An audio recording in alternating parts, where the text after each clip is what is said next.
નમસ્તે મિત્રો, રોની રેસીપી વ્લોગમાં સ્વાગત છે તમારું। આજે આપણે બનાવીશું ઉનાળાની ગરમી એટલી જોરદાર પડે છે તો પેટને ઠંડક આપે એવું ડ્રિંક બનાવીશું। ગુલાબનું શરબત બનાવીશું। તો ચલો આપણે ગુલાબનું શરબત બનાવવાનું સ્ટાર્ટ કરીએ। તો અહીંયા આપણે 500 ગ્રામ જેટલું દૂધ લઈ લીધું છે। તો દૂધને આપણે પહેલા સરખું 3 થી 5 મિનિટ સુધી ગરમ કરી લઈશું સરસ એવું। તો અહીંયા આપણું દૂધ મસ્ત એવું ગરમ થવા લાગ્યું છે।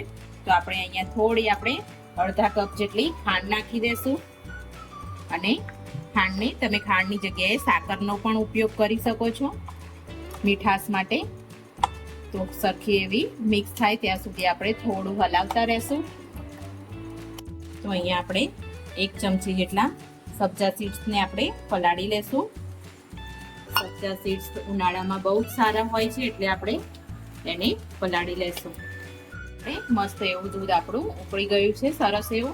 તો એમાં આપણે અડધી વાટકી જેટલા જે આ સેવૈયા આવે છે, ટુકડા સેવૈયા કહેવાય આને, તો એ આપણે એડ કરી દઈશું અને એને મસ્ત એવી દૂધમાં ચડવી લેશું 3 થી 4 મિનિટ જેટલી। ધીમા ગેસ રાખવાનું છે। આપણે 1 ચમચી જેટલો કસ્ટર્ડ લીધો છે એને પાણીમાં આપણે સરખો એવો મિક્સ કરી લેશું।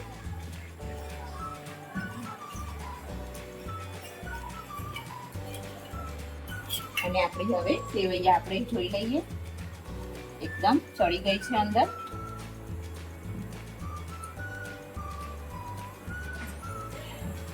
તો આપણે આ કસ્ટર્ડ વાળું પાણી છે એ બંને મિક્સ કરી દઈશું અને સરખું એવું કસ્ટર્ડ અને બધા સેવૈયાને થોડી વાર 1-2 મિનિટ જેટલું આપણે ચડવા દઈશું।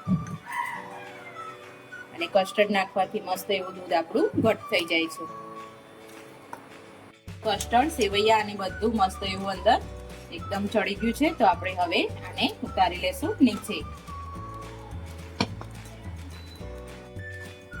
તો આપણું મસ્ત એવું ગુલાબનું શરબત બનાવવા માટે એકદમ આપણું જે દૂધ છે એ બધું થોડું ઠંડુ થઈ ગયું છે।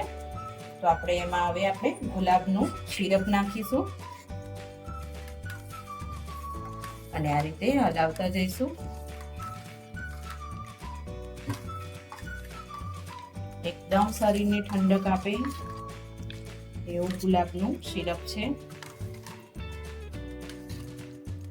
અને ઉનાળા માટે તો બેસ્ટ છે। અને જે આપણે આ સબ્જા સીડ્સ પલાળ્યા હતા એને પણ બધા જ આપણે એડ કરી દઈશું અંદર અને બધાને જ આ રીતે મિક્સ કરી અને હવે 2 કલાક માટે આપણે ફ્રીઝરમાં મૂકી દઈશું ઠંડુ થવા માટે ફ્રીજમાં। પછી 2 કલાક પછી આપણે આને કાઢીએ। તો આપણો ઠંડો ગુલાબનો શરબત તૈયાર છે। તમે કોઈ પણ મહેમાન આવે તો પણ બનાવી શકો છો અને ઘરે છોકરાઓને પણ મજા આવે છે આ ડ્રિંક પીવાની। એકદમ ઠંડી ઉનાળાની ગરમીમાં ઠંડક આપે। અંદર સબ્જા સીડ્સ છે એટલે તકમરિયા છે અંદર અને રોઝ ફ્લેવર છે આપણો એટલે બધાને જ ભાવશે। ઠંડી વેનીલા આઈસ્ક્રીમ નાખીશું અને મસ્ત ટેસ્ટ સાથે એને એન્જોય કરીશું।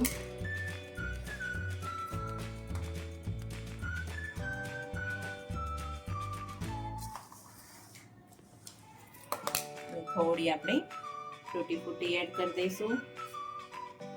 છોકરાઓને તો બહુ જ મજા આવે છે આ ડ્રિંક પીવાની, મોટાઓને પણ એટલી જ ભાવે છે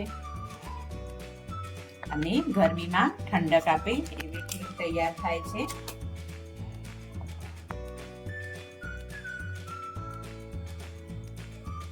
તો મિત્રો તમને આ વિડીયો મારો ગમે તો લાઈક કરજો, શેર કરજો, સબસ્ક્રાઇબ કરજો અને હા, તમારા ઘરે બનાવવાનું ભૂલતા નહીં, ચોક્કસથી બનાવજો। સરસ એવી મસ્ત મજાની ડ્રિંક તૈયાર થાય છે ઘરે જ, એકદમ છોકરાઓને હેલ્ધી અને ઉનાળામાં શરીરને ઠંડક આપે એવી। Thank you.